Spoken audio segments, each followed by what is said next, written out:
Hello students, welcome to Learner's Planet. Let us continue with the chapter Reproduction in Animals. Reproduction, as we know now, that it is the process of production of new organisms from the existing ones of their own type, right? Now this reproduction, that means the production of new organisms, it can take place in two ways, either by asexual mode or by sexual mode. Now, in the earlier sessions, we were discussing about the sexual reproduction in animals, right? And if this process has to take place, what should happen initially? Initially, there should be the production of gametes, right? Now, you remember what are these gametes? Gametes which carry or which transmit the characteristics from one generation to the next. Now these gametes, they are having the specific or we can say all cells are actually having the genes, but these genes are transmitted to the next generation through the gametes, right? And the male gamete is known as the sperm and the female gamete is known as the ovum, right? And in the earlier session I have already explained that how these are produced by the male and female reproductive system. We have discussed about the human beings, right? Now further, once these gametes are produced, if their system, the reproductive system, if it has to participate in the process of reproduction, then what should happen further? The first step that should occur now so as to proceed the process of reproduction is the fertilization. And in the earlier sessions we have of course discussed about this fertilization also, isn't it? Fertilization, it means the fusion of male and the female gamete, right? Now this fertilization, either it can take place inside the body or outside the body. Whose body? Female's body, right? Now after this fusion has taken place, now further the development will begin. Fine.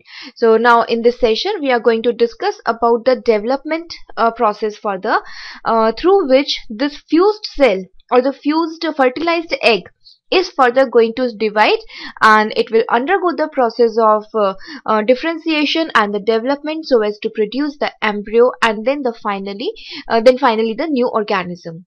So let us see that how it takes place.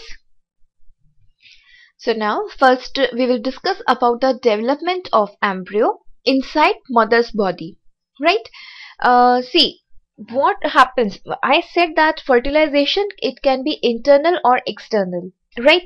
And if this internal fertilization is taking place, further the embryo is going to grow, right? How this embryo will grow, right? It can take place inside the body, female's body, or outside, as the fertilization was also taking place.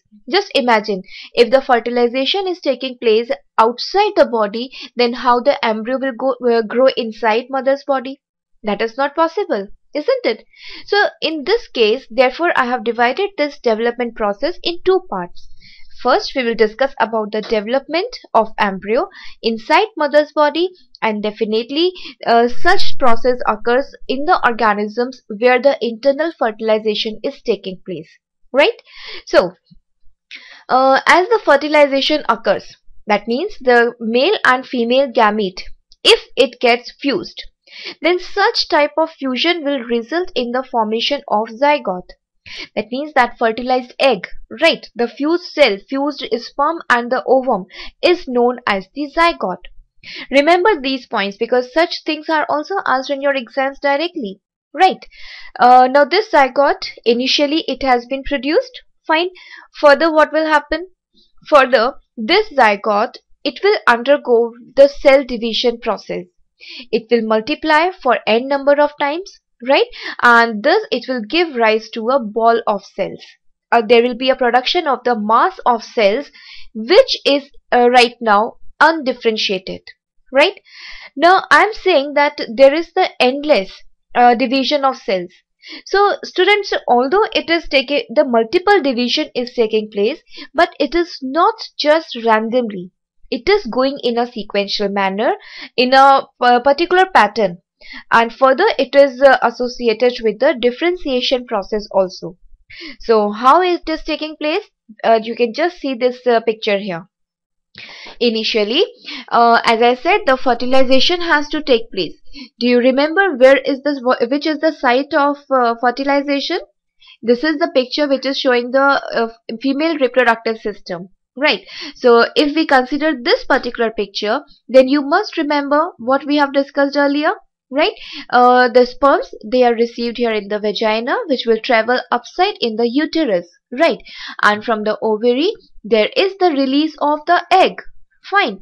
And this egg will be swept inside the oviduct or the fallopian tube, right? Now what will happen? The sperms and the eggs, when they meet, definitely they can fuse together. Right. Now if this fusion is taking place, there is the formation of zygote.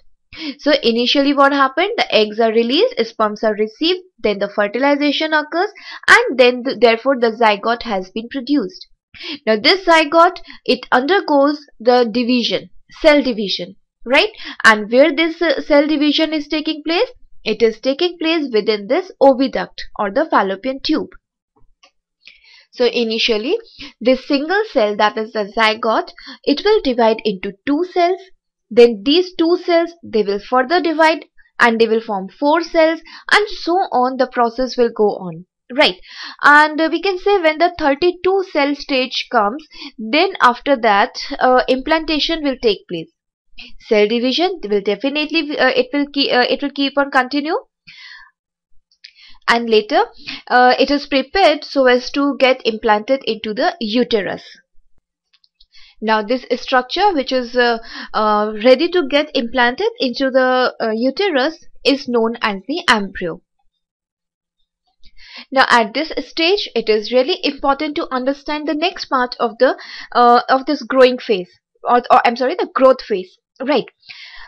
See, when this implantation is taking place, there is the development of some cavity within. See, these cells that are they are dividing, they are surrounded by certain layers also, which keeps them protected from the other things, which maintains the fluid material inside, or the conditions which are required for the maintenance of this growing embryo. Fine. Now when this process is going on, implantation is going on, these cells, right, the divided cells or these mass of cells inside this structure, it will begin to form some groups. Right, that means they will get arranged in the circumference, or they will shift towards the other side. I will show you just a brief idea, this picture here. See, when these cells they have divided, initially it is just like a mass of cells, as you can see here in this picture, right? And it is surrounded by the layer also. Fine. Now what will happen? When the embryo has to grow further, these cells, some of them will get aligned over its circumference. Fine. Then there is a development of these there is a layer of cells here. Some of these cells which are present in the bunch here or in the group here, they tend to shift towards a particular side. And due to this, what will happen? This cavity is formed here, right? So this is how the development is going on. Further, this is getting implanted here in this structure in the uterus. You can see this structure here, right? And this structure which is getting implanted is known as the embryo. Fine. Now further, within this particular group, the cell division will continue, and the cells, they are forming some groups here. Now these groups later on, they will develop and they will get differentiated into the tissues and in the different organs of the body. So this is how the development is going on slowly. Fine. It is not just a one-day process. The process is very systematic and is going on stage by stage. Now, as I said, the implantation will take place here. Now, how this implantation is taking place? See, the attachment of embryo to the wall of the uterus, right, for the development process is known as the implantation. But now the question is how this implantation is taking place, right? So this type of implantation, it occurs through a network of some blood capillaries or the blood vessels, and that is known as the placenta. So there is the network formed between this growing embryo and the placenta of, the embryo uterus of the female reproductive system, which is of course rich in blood vessels. And this blood vessels, of course, they are having the great enough amount of blood over there, which helps in maintaining the interaction between the mother's body and the growing fetus or the growing embryo. So whatever is the requirement of this growing embryo now, that is going to be fulfilled by the placenta or by the blood which is flowing here through the placenta in the embryo. For example, the food which is required, the nutrients, they will be transported by the blood. Similarly, each organism, it requires oxygen for energy and for different purposes, isn't it? So how this oxygen is transported here? It is through the blood. So now you can think that this cell, which is this structure which is now growing here, it is not sufficiently supplied with the initial amount of yolk material present in the egg. Now enough amount that is required for the growth is supplied through the blood. Fine. And of course there is it is attached to this particular structure through a cord which is known as the umbilical cord. So now you can think of it that how the structure is now attached to the mother's body, right? Further, what will happen? Now the tissues and organs, they have started to grow up, isn't it? Now there will be the development of different parts. The specialized part or the specialized system of our body, they are going to grow further or they will develop further. So now how it proceeds? Let us see that. So during this development process, that means the embryo, it will continue to develop, right? And during this development process, different body parts are going to be developed, right? I initially said that there is a group of cells which will get differentiated into different types or the different parts of body, like different tissues. Then the different tissues together, they will form the organs will form the organ systems, and of course the different limbs and all other parts are going to be developed in the embryonic stage. Fine. Ultimately, as a result of this gradual development, the different parts are going to be visible in the embryonic stage itself, right? So such a stage of the embryo in which the different body parts, they can be identified, is known as the fetus. So now you can understand that how the process of reproduction is going on. Initially there was only the gametes, right? And that too in the individual body. As a result of fertilization, what happened? There is the formation of zygote. This zygote, it undergoes the process of cell division. Initially there are just two cells. You can see this picture here. This picture is actually showing the prenatal development of the human being, right? In the human beings, you can say. So during this, what is happening? During the germinal period, that means the very initial stage of pregnancy, in the first week, there is a fertilization, right? And as a result of fertilization, the zygote has been produced. Now this zygote, it undergoes the process of cell division, right? And there is a group of cells produced, which is known as morula. This morula, it will form the blastula. That is the next stage, as I showed you in the earlier slide. Remember, the cells, they begins to get shifted towards another side, and in the side there is the development of some cavity, right? And at this stage, the embryo is ready to get implanted in the mother's uterus wall, right? So this particular thing is going on within a period of 1 week time, right? Further, this implantation is going on, and by the second week, this implantation is almost complete. We can see this structure here. There will be the formation of the placenta, and the nourishment is going on, and then begins the further development of this growing embryo. So later, further in the upcoming period, in the further weeks, up to, we can say, up to 8th week of after the fertilization, there is the formation of the genitalia or external genitalia also. That means the external sex organs are further now developed. At this stage, it is possible to determine the sex of the embryo. In the pregnancy period, there is the provision that we can find out the sex of the organism, and that is actually after almost 3 months, I can say. After week 8, such process is over, and then it could be determined. Besides that, the limbs are also they are visible, they could be identified. Different parts of the body, they are also developing, and by this much time, these functions are not developed. Fine. Then, as these external parts are identified in this structure, now it is known as the fetus. So now the growth of the fetus will begin. That means the development of the brain, the different parts, like different systems of our body, they are now getting activated. They are getting more developing. Right. I'm sorry. They are getting more developed. Right. So this is how by week 36, the mature organism is now ready. Now it is ready to for the delivery, and after this much period of time, the organism is going to be produced by the parents. That means it is going to be delivered. So now, when the development of fetus is complete, the mother will give birth to the baby. Fine.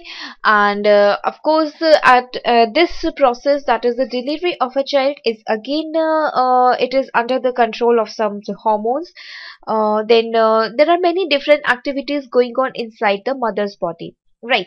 So this is how the development takes place, and the newborn baby is growing, or it is coming in this new world.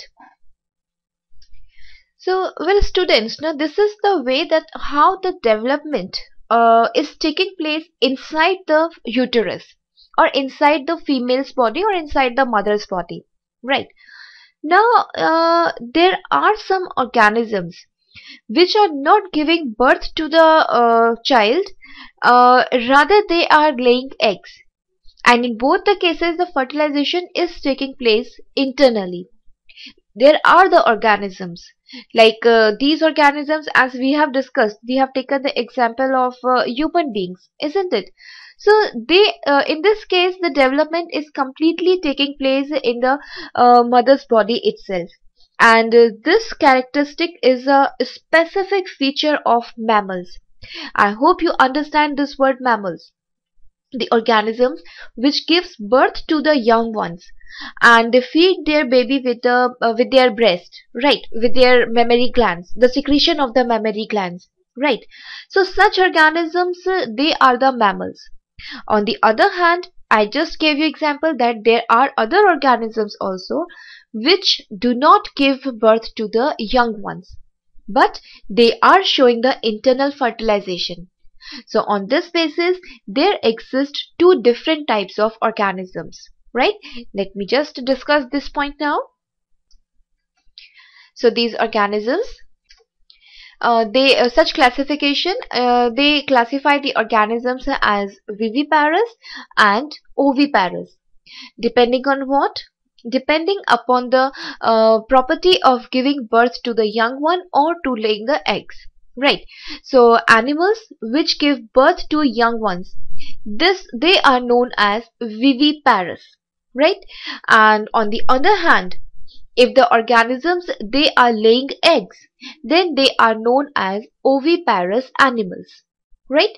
So this now you can understand that if I have introduced the word mammals in the upper slide, then definitely the mammals, they all are viviparous. So can you think of some examples here now? Yes, human beings, the best example that you can understand. Besides that, you can see like cows, or the buffaloes, horse, lion, tiger, then monkeys, and so on. There are many organisms which are viviparous, right? Now, there is some exception also. There are some exceptions also. All these viviparous animals or these mammals, they are actually having some organisms which are not giving birth to a completely developed young one. Rather, when they give birth to a child, they are in the very a weak stage, right? They still need the warmth of mother's womb. So such organism, can you think of example? It is a kangaroo. Right, this kangaroo is it is having a brood pouch in which the young ones are placed for a particular period of time. Why? Because they are weak enough to tolerate or to adapt to the surrounding conditions. Then there are the organisms which are definitely they are actually coming in the mammals, but they are having characteristic features of other groups also. That means they are let me give you example for this, like platypus. Right, this platypus, it feeds its baby with the breast only. That means it is having the mammary glands. Right, so they must be viviparous, but exceptionally they do not give birth to the young ones. Rather, they are egg-laying animals. So although they are oviparous, but still they are coming under the group that is mammals. So can you think of this thing now? That although viviparous is related to giving birth to young ones, and it is a important property of the group mammal, the mammalia, right? But of course there are the combinations like they are egg-laying, but still they are having the mammary glands. Fine. Now there are some absolutely oviparous animals which are giving I'm sorry, which are laying eggs. And can you think of example for this thing? So examples like birds, there are many amphibians, there are many such organisms which are showing this type of process, that is, which are laying eggs. Now, by mistake, I have written here fish. I'm very sorry. This fish is not, it is not an oviparous animal. You know why I'm saying this thing? See, fish, they of course release the eggs in the water, but they are not the fertilized eggs. And right now we are discussing about the development of embryos, isn't it? So this development is taking place inside the body only, partially, right? And this, I'm not comparing this fish in this particular category. Fine. Now you can see the difference here. Can you think of example among birds which are oviparous? Like we can say, for example, let us say crow, hen, or pigeon. Any other example you can think of it. There are many amphibians. There are many examples for such a thing, right? Now, point is that they are laying eggs. Then why I'm saying the development is taking place inside the body? See what happens. Fertilization will take place inside the body, right? In the oviduct in the female's body. Zygote, it will undergo the cell division process, it will develop further, and then there is the, as I said, there is a formation of certain layers in surrounding this structure, that is the growing embryo. In the case of oviparous animals, these layers are further surrounded by the hard shell, right? And which this hard shell will provide the protection to the embryo growing inside. After this stage, when the formation of hard shell is over, these animals, they will lay the eggs, and of course they will provide the warmth or the required temperature. The incubation will be done accordingly by the mother only, and the development, the embryo will further develop into an adult inside this egg only, outside the mother's body. Right? So in this case you can understand that how this thing is going on, how the development is taking place here in the birds.